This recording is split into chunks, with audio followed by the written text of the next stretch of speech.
My name is Byron Johnson. I direct the Institute for Studies of Religion. We are delighted today to have George Yancey on campus. George is a sociologist at the University of North Texas. He does fantastic research. I needed to let you know that the Baylor bookstore has ordered a number of his books, and they were planning to have a display outside today, but they called us to say they were not going to do that because they didn't want to freeze. But they did want you to know the books are available in the bookstore.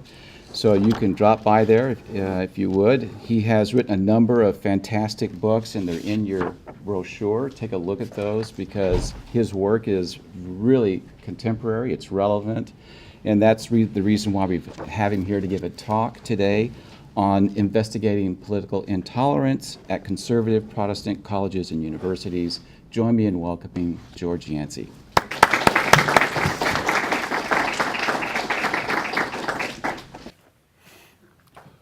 Well, thanks for having me here on this cold day. It's colder here than it is up north. What's wrong with it, y'all? Okay, this is the title of my talk because it's based on a book that I'm coming out with two other colleagues. This is a working title. I'm hoping for something a little more snazzy, eventually, investigating political tolerance at conservative Protestant colleges and universities. Not exactly something that's going to catch your, it's not going to grab you. But those of us who publish books know that we authors actually don't get to name our books. We can veto really bad names, and that's all we can do. If it's really bad, we can veto it. But other than that, the publisher does it. So hopefully this will be called something different. You can look for it hopefully next year at some point. One of the reasons why I wanted to study this, let me see if I get this down correct. Okay, good. Was this comment that came from Peter Kahn in an article called The Great Accreditation Farce, The Chronicle of Higher Education.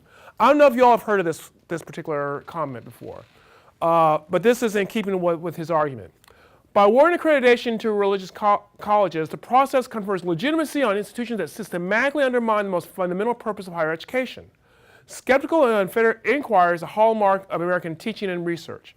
However, such inquiry cannot flourish, and can even survive inside institutions that erect religious tests for truth. The contradiction is obvious. Kahn is arguing that religious colleges really should not be accredited because they do not allow for free inquiry. That my understanding is that the professors at Baylor, while they do not have to be Christian, have to join a church or a synagogue or a mosque. In other words, an atheist who doesn't want to do any of those things can't be at Baylor.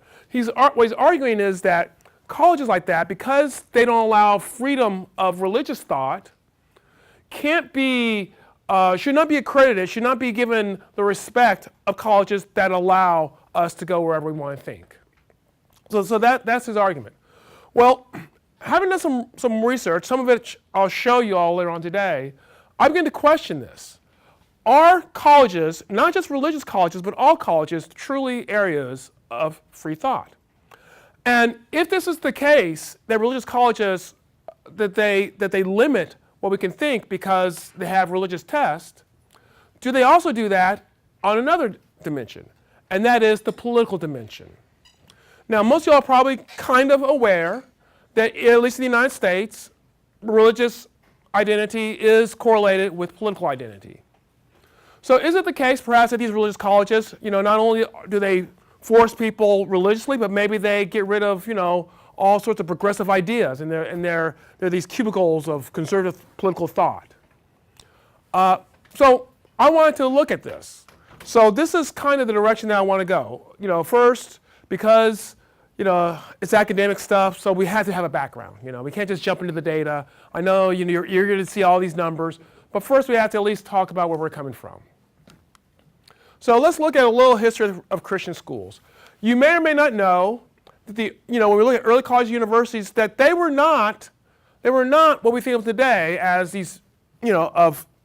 secular learning. In fact, many of the early college universities were religious institutions. They were talking Harvard, Yale, they were religious institutions started at the Great Awakening. Harvard was called the School of the Prophets. Can you imagine today? Go to Harvard, you want to study under the prophets. That's what Harvard was called. Columbia had this purpose, to teach and engage the children to know God and Jesus Christ and love and serve him. Can you imagine Columbia today saying, hey, come here, you're going to learn more about Christ? That's the way, that the early colleges, they were much more of a religious institution than obviously today. Many higher education at that point studied religion, and the Second Great Awakening was a source of influence during the most of the 19th century. So,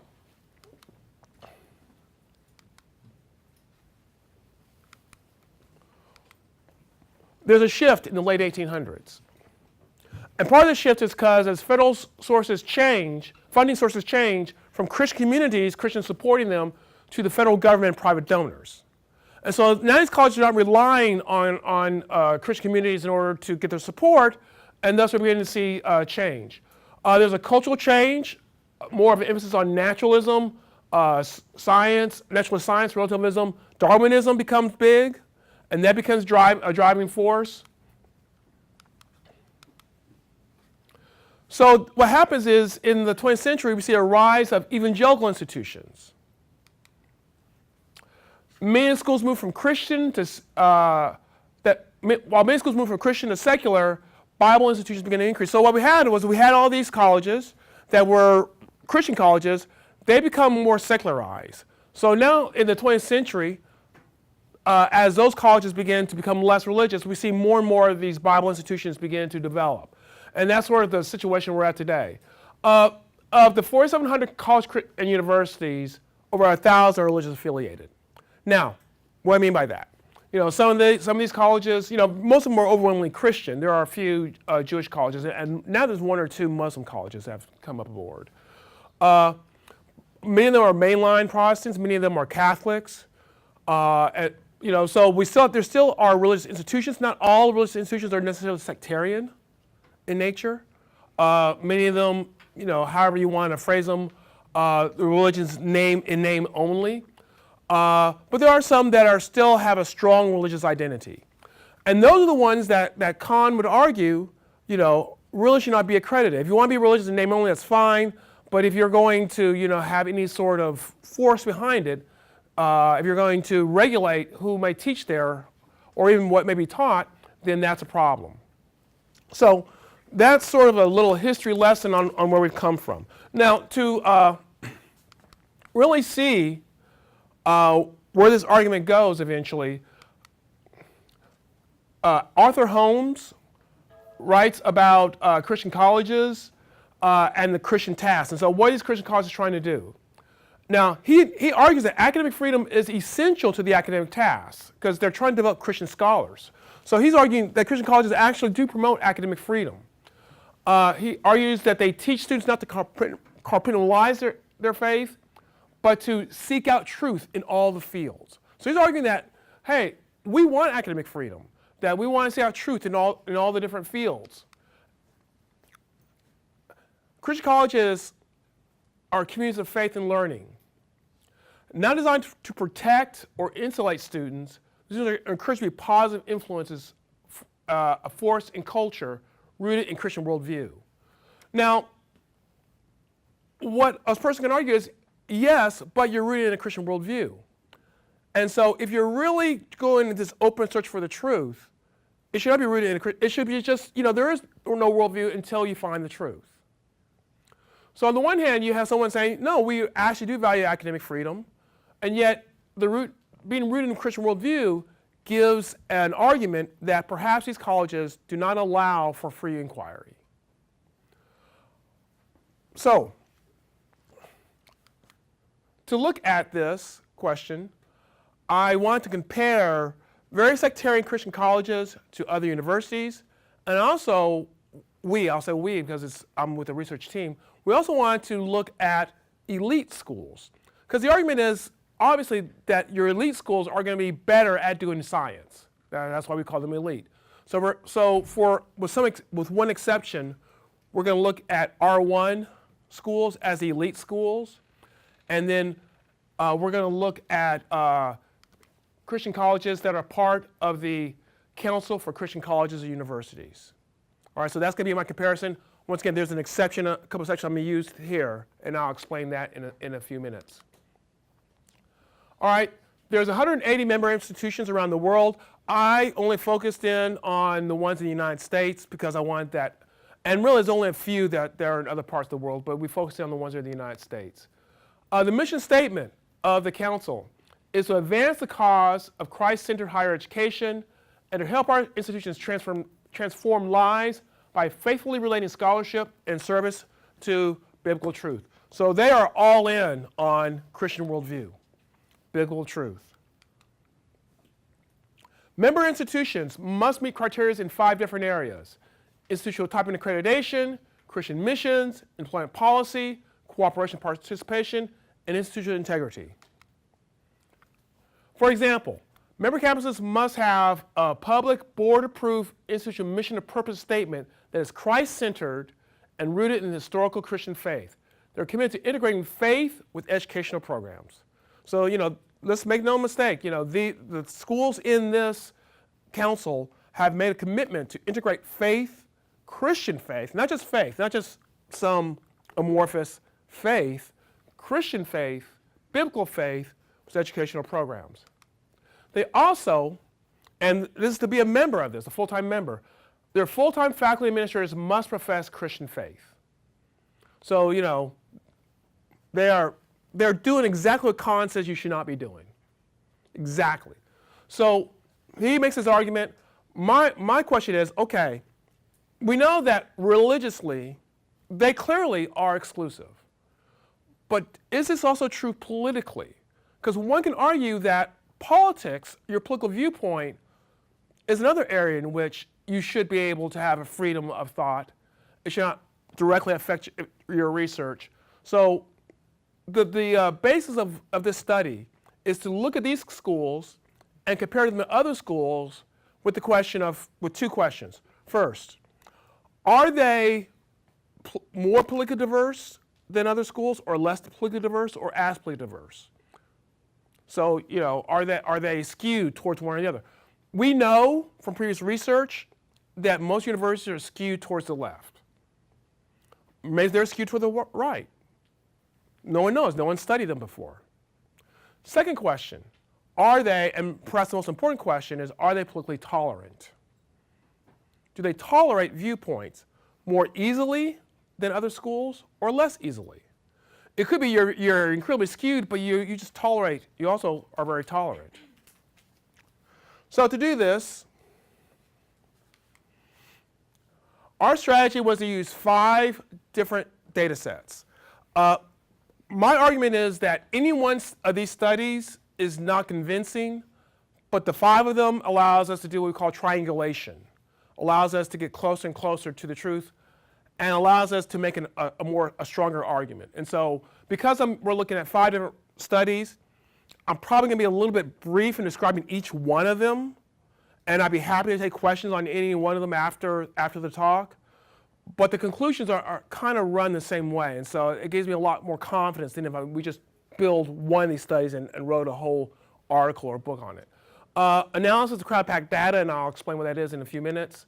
We also used a North American Academic Studies survey that was done by other researchers. We were able to get our hands on the data. We examined political science textbooks. We used research from my old study, Compromising Scholarship. It should be on sale here because Baylor University Press published that book. So, that should be I should star that one right there.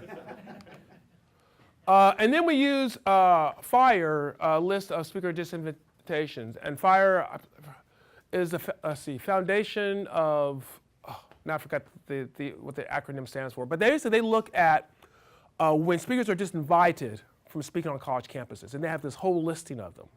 And so that'll be our last source of data. So let's first look at analysis of crowd-packed data. What's crowd-pack? Okay, crowd-pack basically takes scores contributions to political action committees and politicians.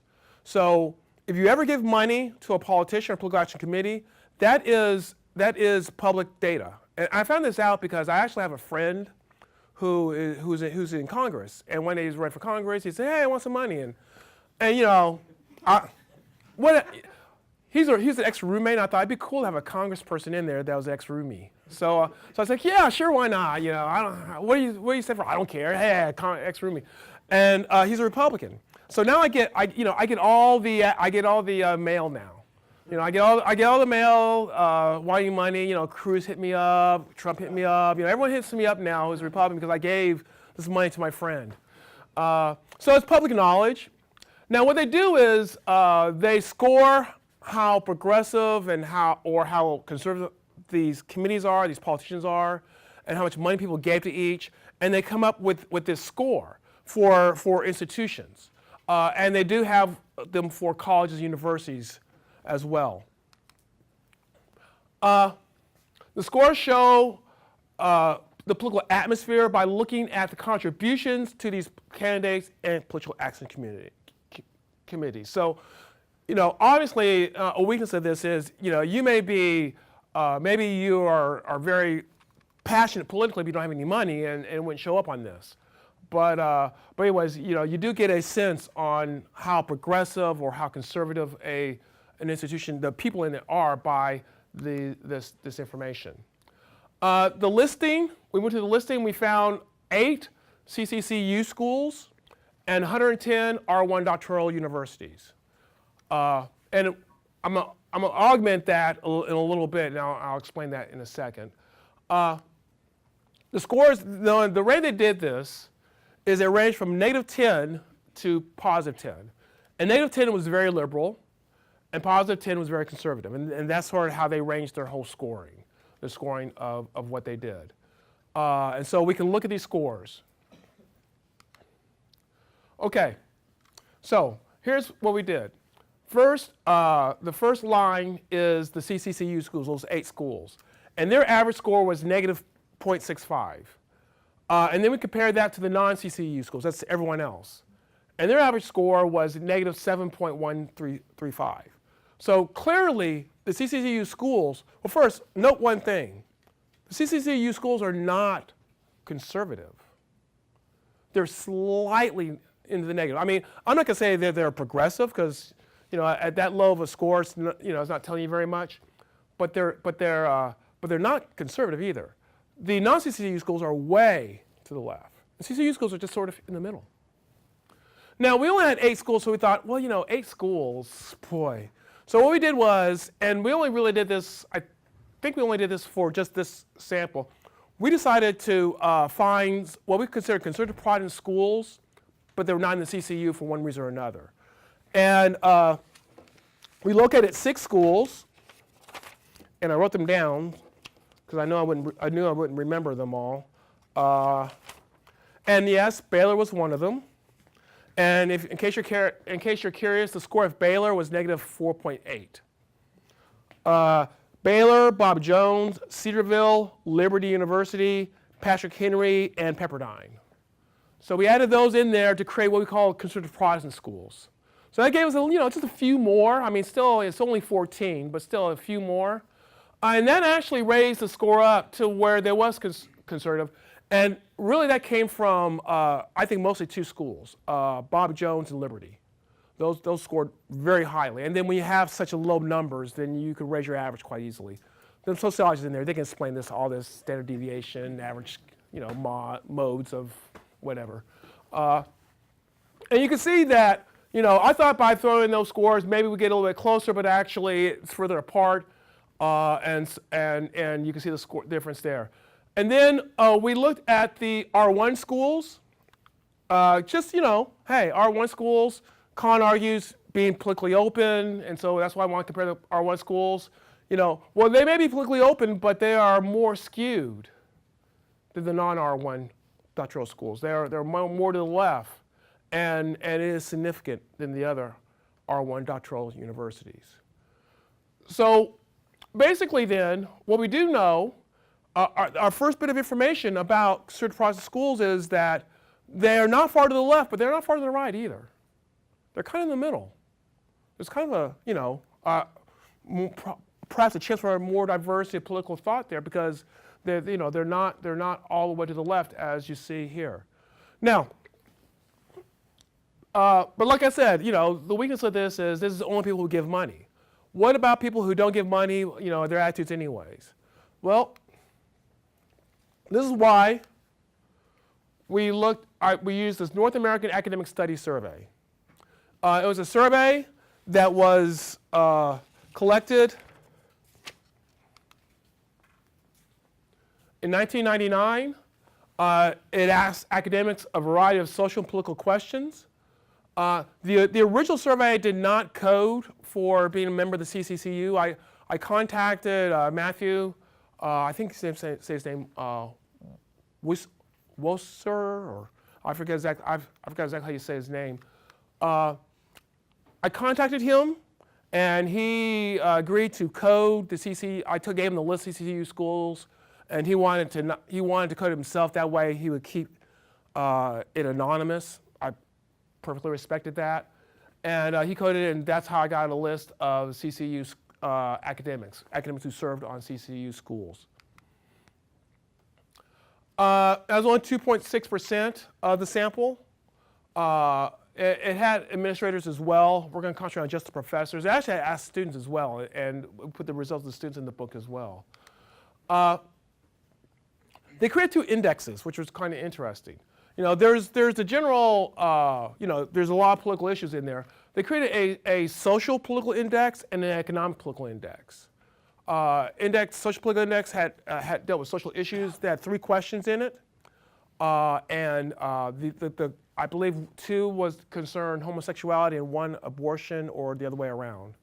And then an economic political issue, they had 5 questions in that, and so allow for that scale. Higher scores indicated more progressive political scores. So in the indexes, the higher your score, the more progressive a person was. All right, so CCU schools, non-CCU schools. First is percentage of Democrats. In the CCU schools, percentage of Democrats among professors was 34.4%. In non-CCU schools, it's 49.3%, and it was significant.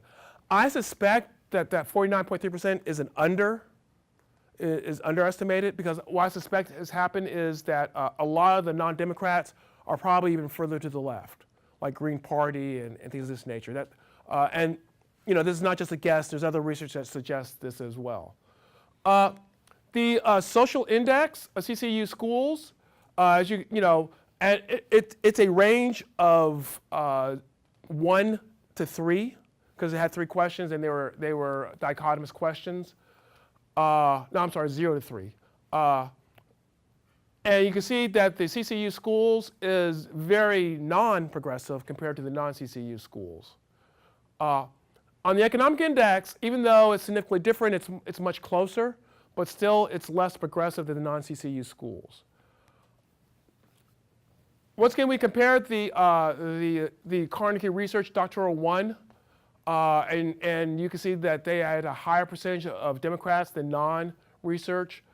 They were more progressive on social issues, and the difference in the economic issues is not significant. So we have some evidence that the CCU schools are a little bit more conservative, but what's interesting in these results is that their conservatism is much more on social issues than economic issues.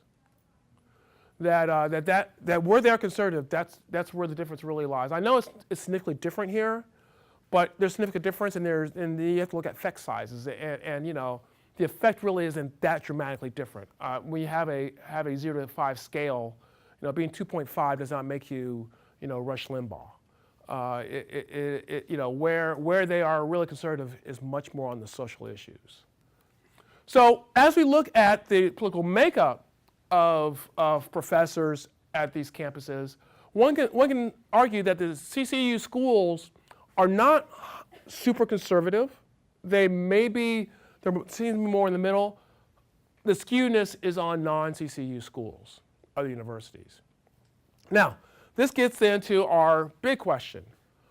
Are CCU schools more or less politically tolerant? So, in our book, this is the only time that we really collected new data. And what we did was we collected political science books, because we're asking about politics. So we figure it'd be easier to calculate possible political bias on courses that talk about politics. So we wanted to examine political science textbooks. What we did was we first obtained a probability sampling of all college universities from the National National Center for Educational Statistics. We just got a listing of probability sample of all the colleges. And then we randomly selected 50 and oversampled then by selecting 20 randomly, a listing of the Research 1 institutions and 25 the CCU institutions. And so we get the first 50, which is randomly selected. We add then 20 of the doctoral schools and then 25 the CCU schools to make sure that we have the numbers to make a comparison. And then the fun part came. One thing that that made this research more possible than perhaps 10 or 15 years ago is you can go on websites and you can go to the bookstore websites and you can actually look at the books that are assigned in any classes. I mean, I can look at the books that are assigned in y'all's classes here in Baylor, even though I don't go to school here. And so we looked at the textbooks for the upper division political science or government courses. Some of the colleges did have political science, they had government, so we decided to use that as well. And so we looked at all the textbooks. We decided to do upper division because a lot of times lower division, their textbooks are survey books, and unless you have someone who's already gone in and scored these books for political bias, that doesn't tell you anything. But upper division political science books allows us to do that. Then we coded the books. Now, we coded it 3 different ways. First, the author. What we did was, once we looked at the author, we would look up and see if they're on Wikipedia, and then we read it and make a judgment. Does this person seem more progressive? We use some obvious signals, like if this person is part of the Republican Party, they're conservative. All right, but other things we also tried to use. And if they didn't have a Wikipedia page, we go to the Amazon, and we would read about the author. And once again, we tried to make a coding. Now a lot of times, we couldn't find anything, and we just coded it as can't tell. The 0.85 is our iterated reliability score. We coded the subject. So we read at that Amazon site. We read about the book, how they described the book. And we also read the reviews of the book. Not all of them, because some of them had like 200 reviews, and I'm not doing that to myself. But we read at least some of the reviews to see whether or not there was some, there are people who are complaining about bias and not just that they complain about it, but how do they describe it. Anyone can say, oh, it's written for a bunch of snowflakes.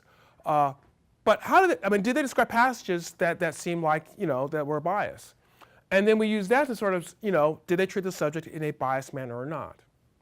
Once again, we read the description. Sometimes that was enough in of itself. We had an iterated reliability score of 0.9 there. And then the publisher. Certain publishers clearly have a bias. They're known for that. They publish work with a certain political bent, and that that was a 1.0 reliability check. And so we coded 3 different ways. Now, we try to err on the side of not saying it's bias. In other words, whenever you do this, there's no way you're going to be perfect. And so our attitude was, if you're not sure, say it's not bias. Because we'd rather err that way than attach a bias label to a book that wasn't there. And so we probably underestimate the number of books that had a slant, had a bent one way or the other. And so when we coded a book for whether or not it was bent, it had a slant one way or the other, if it was under any of these 3, if it was coded by the author, subject, or publisher, we said yes. Okay? All right. So what are some of the basic stats that came out as we looked at this? First, there's a total of 1,576 books that we coded in this way, one way or another. Yes, I did not see my kids for 2 days. Now, and remember, we tried to err on the side of saying it's neutral, and so we found that almost 9% of them were neutral. I don't think that in reality that's the case, but we rather err that way than the other way. 8.8% we coded as progressive in at least one of those three dimensions, at least one of them. There were actually two books that were coded, that were, I think, coded progressive, no, I think coded conservative by content and progressive by publisher, and we threw those two books out. We said, okay, we'd rather not make a mistake there. 1.4% were coded as conservative in at least one of the three dimensions. Okay, so this reflects probably what we know about the field in general, and not a surprise. Okay, when we look at the CCU institutions, we found that 4.8% of their books are coded as conservative, compared to the non-CCCU institutions, where only 0.9% of those books were coded as conservative. So that was significantly higher. When we look at books coded as progressive at the CCU institutions, we notice that 6.1% of their books were coded as progressive, compared to the 9.2% at the other institutions. Now, that is non-significant, and and we can have fun debating whether or not at 0.071 it should be rejected or not. But for right now, we'll just say that's non-significant as far as compared to the other institutions. When we look at the R1 schools, we found that at the R1 schools, 0.6% of their books are coded as conservative, compared to 2.8% of the other institutions, which was significantly different. And then, because progressive at the R1 schools, it was non-significantly higher, 9.2% versus 8.0%. And that one, you're on much more solid ground and say, okay, yeah, that's really not significant. Okay, now a couple of comparisons I wanted to look at. So first, we know right now that CCU books are political science courses are more likely to, although not overwhelmingly, but more likely to have a book that may be coded as conservative, and as far as progressive, we're not quite as sure. Okay, a couple of things. Note that at the CCU institutions, I don't know if anyone caught this, that even though they're more likely to have a conservative book than at other institutions, they still have more progressive text than conservative text. Now, the difference was not significant, but once again, it works against this narrative that these conservative Protestant colleges are bastions of political conservatism.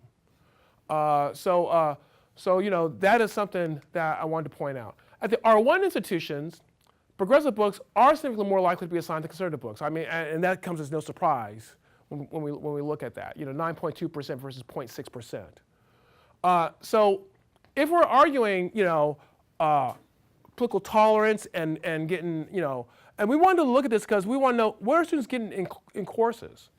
At CCU's institutions, they appear to be getting both progressive and conservative points of views in their political science courses.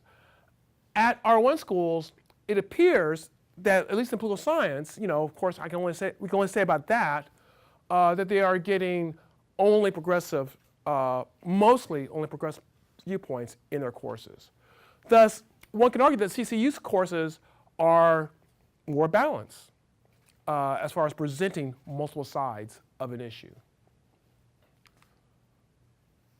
All right, we did some multi-level modeling on the use of text because, if you think about it, some of the aspects that would help predict whether a text is predicted would be nested together. So for example, we use the dependent variable whether a textbook was either progressive or conservative. Things such as region of the school, whether the course was at CCCU or R1, whether the course concerns race, gender, sexuality, because we're beginning to notice how a lot of those books were coded, were course level variables. They're nested together on what sort of course it was, whereas things of enrollment, racial makeup of the university, and acceptance rates were institutional level variables. And so, and I have the models if someone wants to see them. I didn't want to put them up here because I didn't want people's eyes to glaze over or anything like that. But just the results basically show that if you had a course that dealt with race, gender, or sexuality, then that positively impacted having a progressive textbook, after control for everything else being assigned. Whereas if you had a course that was located at CCCU or is in the South or has less whites University, and I don't know why this is, or had a higher acceptance rate, it's found to be related to the use of a conservative textbook.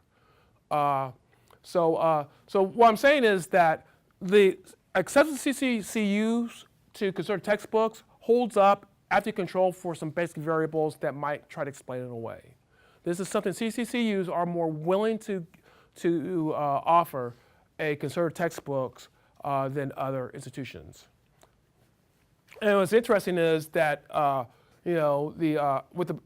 did not show up with the progressive reading. So I was talking about how it's barely misses significance, but in the modeling it disappears as far as progressive readings. That CCCUs are necessarily less likely to give progressive readings once we control for things significantly. Okay, fourth study. All right, compromising scholarship. What I did, I'm trying to think. I think that the book's maybe 10 years old now. I surveyed academics. 1,500 academics responded in 8 different disciplines. The key question was whether membership in a certain social group would help or hinder potential. The way I asked the question was, if you found out someone's a member of this group, would that make you more or less willing to hire them? And I asked them things that they are not allowed to know, but I said, I know, and I prefaced that, I know you're not supposed to know this, but if you found out. And I think it's even more relevant today because of the internet, people actually find some of these things out. But anyways, so that was the key question. Now, I asked 26 different groups, but here's the ones I want to look at because they pertain to both political and religious elements. I also asked about sexuality. I also asked about lifestyle. I had a question in there, they're a hunter, although that was kind of cool. So I asked about these different groups.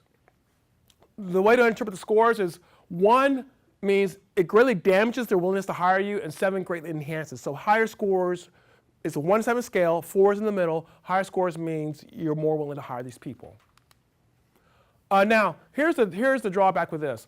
I couldn't get at CCCUs because that was not asked. And so I asked the respondents if they worked at what university they worked at, and only 18 of them worked at a conservative Christian school. And so I'm not going to have a lot of statistical power with this. I also did not ask them about R1, and so I asked them whether or not they had a doctoral program. So for this data set, that's how we're going to measure elite. Okay, so here's how to interpret it. Remember, it's a 1 to 7 scale, 4 is the middle part. So non-conservative Protestant and conservative Protestants, Democrats. You can see that there's no significant difference between non-conservative Protestant and Protestants as far as willingness to hire Democrats, or the elite and non-elite. And really, for all the political variables except for the ACLU, that's the case. Now, here's what's really interesting. Look at the conservative Protestant score. 4 is the midpoint score. So conservative Protestants slightly are less willing to hire Republicans than not. And once again, this sort of crushes the myth that these conservative Protestant campuses are bastions of political conservatism. They're not. The ACLU, I guess conservative Protestants just don't like the ACLU. I mean, that's the one group in which they do differ. And I think that'd be an interesting thing to study. What is it about the ACLU? Maybe they got sued. I don't know. But that's the one thing. Now, when it comes to religion, then you can see the rather dramatic differences between conservative Protestants and non-conservative Protestants, which probably isn't surprising given the fact that conservative Protestants probably have rules on campus about who they could hire and not hire. And once again, there's no difference among the elite. And so this sort of reinforces the notion that that there is, even with these smaller numbers, that there is a religious, a theological barrier, but it really doesn't appear to be much of a political barrier. And we can argue about the numbers being small, but when you really look at it, the fact that the conservative Protestants don't even go above 4 on Republicans suggests that this is not we support political conservatives as much as, we're just not quite as rejecting as non-conservative Protestants. But once again, if we had higher numbers, I'd be more comfortable saying that there's no difference. I'm not that comfortable. What I am comfortable saying is, I don't see this as, this is not a skewness in the other direction. And it does reinforce the religious angle. Okay.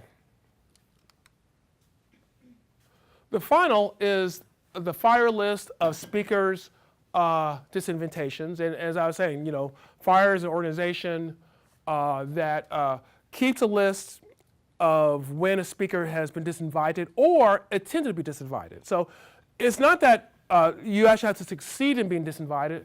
If there's a protest and we don't want, this person, speaking here, that they keep a list of that too. And so we downloaded their whole list and we coded all the different incidents by whether or not it was in a CCCU or at a R1. This is collected from the year 2000 to 2017, 342 cases. We only found 5 cases on conservative Protestant campuses. And we found 143 cases on Carnegie doctoral universities. Now, to be fair, Carnegie doctoral universities are bigger, and so they have more individuals. Still, this does appear to be very disproportionate. When you look at, out of 342 cases, 143 of them are at these Carnegie doctoral universities. Almost 70% of the speaker disinvitation attempts at elite schools were demands from progressives. Only 40% of such attempts from conservative Protestant schools came from progressives. And so we see a difference here. It was kind of interesting.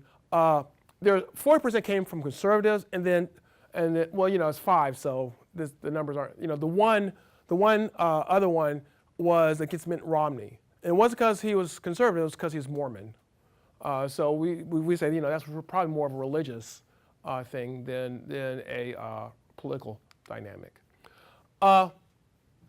There's only been one disinvitation attempt at conservative Protestant schools in the past 5 years. The reason why that's important is when you look at the data from FIRE, the number of disinvitation attempts has been increasing lately.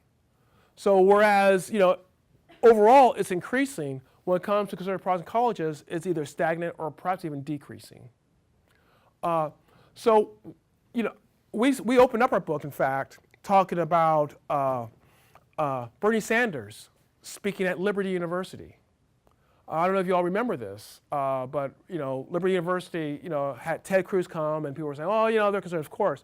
And they invited Bernie Sanders on, and so we tell that story of how Bernie Sanders came on, and was welcomed on, and there was no, there's no protest or anything like that. He just came on, and of course you can contrast that with a number of other examples that are there. So. Once again, none of these data sets is overwhelming, but all of them say the same thing. Conservative Protestant campuses are more politically balanced, and they appear to be more politically tolerant than other universities, other colleges and universities. So, leading me to certain conclusions, and then I'm just going to do a brief model of conservative Protestant universities and talk about what I think is important about that model.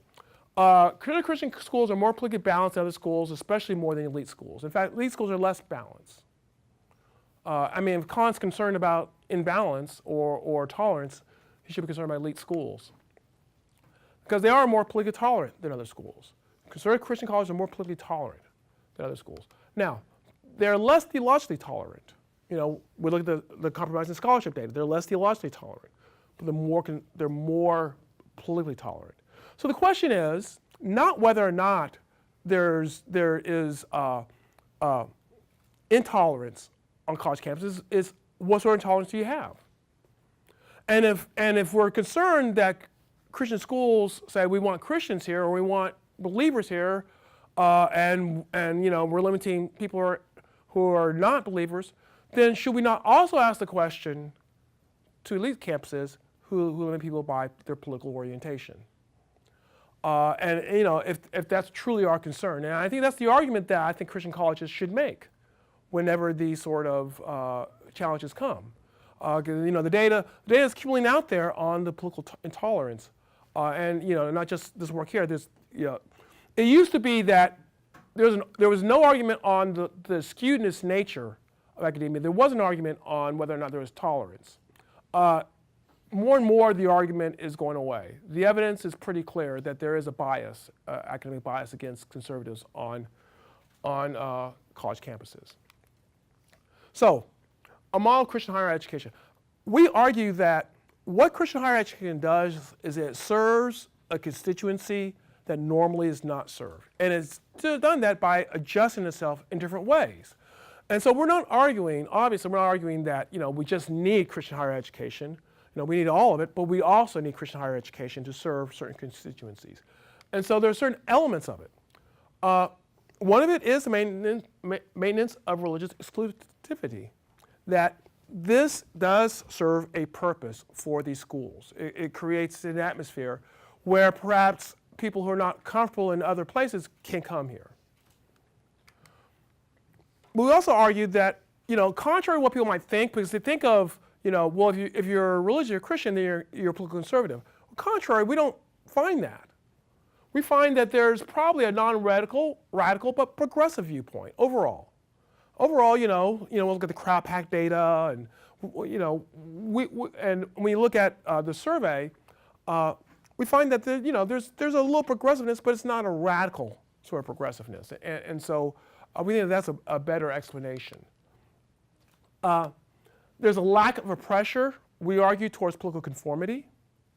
There's not as many speaker disinvitations. There's more balance in textbooks, at least in political science.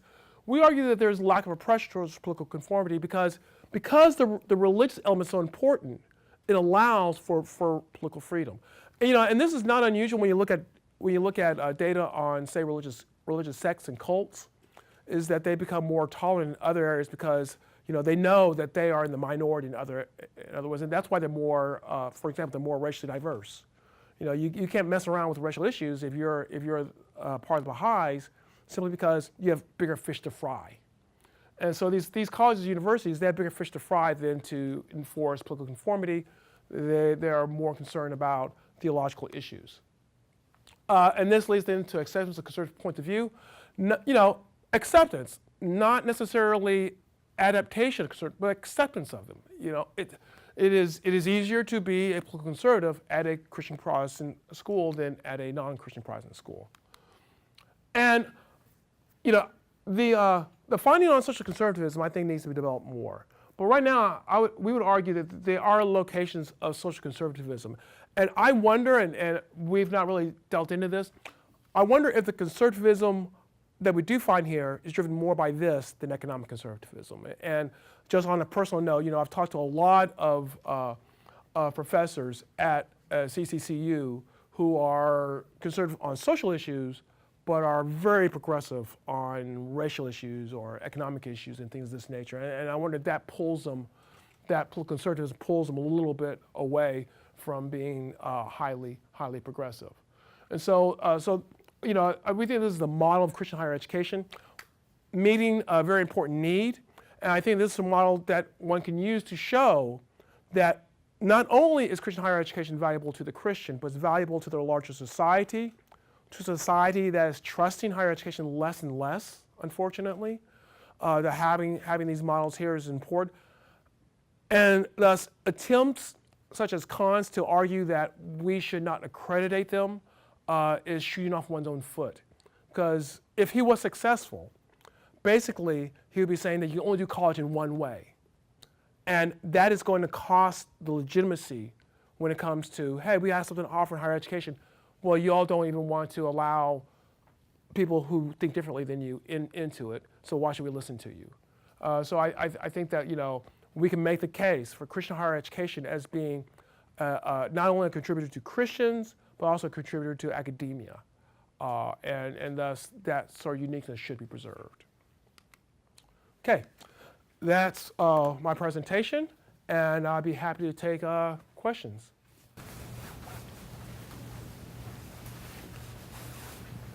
Yes? How do you think students from more rural areas of these states, if they come to a more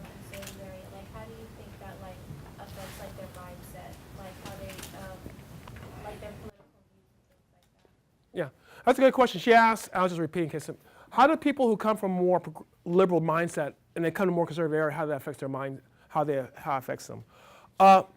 One thing that research has shown is that when we're exposed to different points of view, we react one in two ways.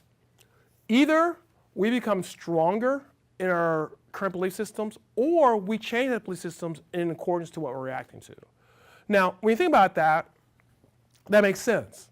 You know, if I encounter a perspective that and it challenges my own, then I evaluate it, I may come to the conclusion that this perspective is not where I want to go, and now I'm more confident that my perspective is correct.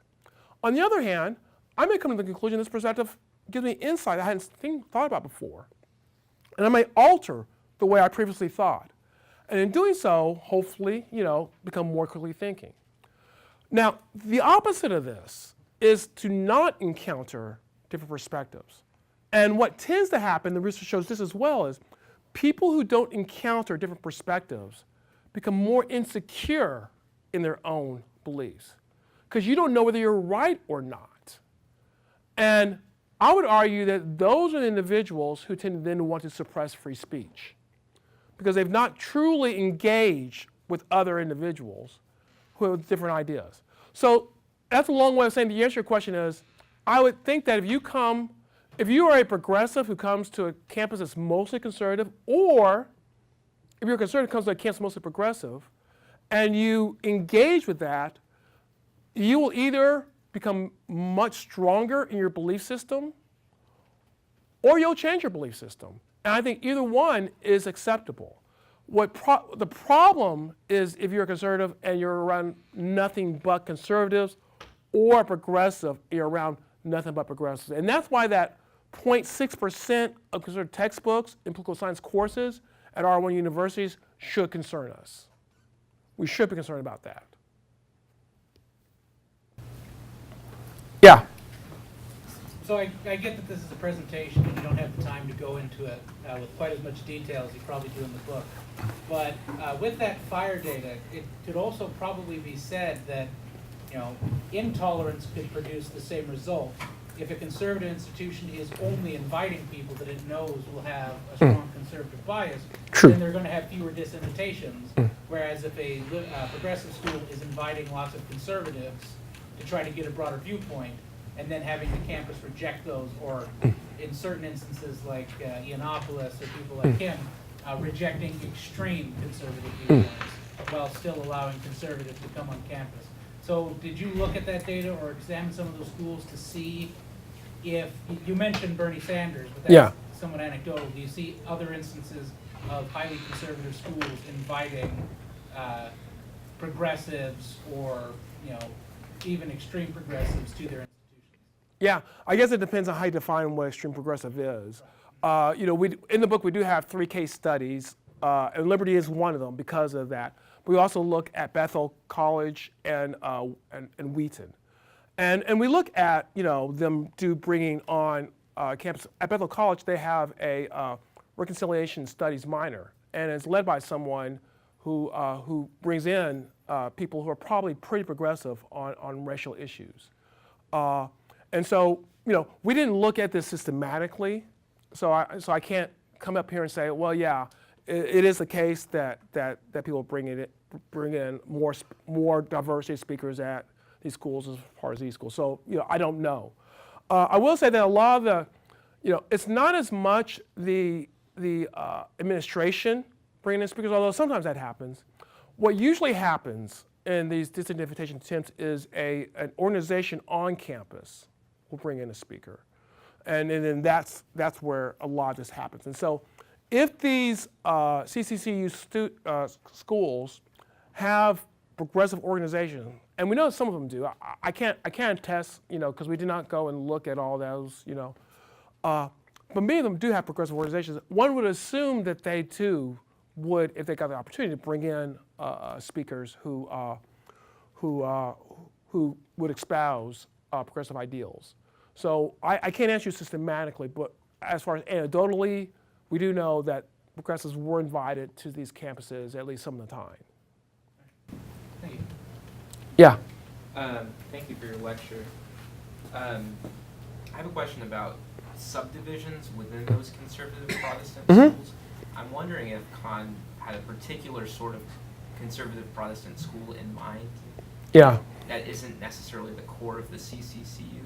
Mhm. So I'm wondering if you have thoughts on how you might subdivide those Sure. Protestant schools. So like maybe a Bob Jones as opposed to a CCCU. I mean, obviously, I can't read his mind, so I can't. His argument, though, the way he argues does seem to imply that if you have, for example, he's concerned that if you have a religious criterion hiring, that you are now limiting your pool and not allowing free inquiry to be engaged in. Well, by that definition, Baylor would fit in under Kahn's critique. So, and that definition would clearly cover all CCCU schools.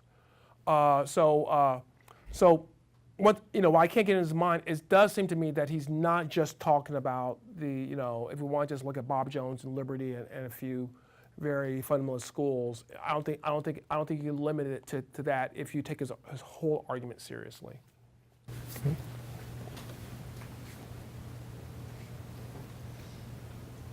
Maybe one more question, George. Sure. Or maybe not. Oh, yes. Okay, I'll do two. So, when you talk about being highly conservative on social issues, that scale seems very narrow.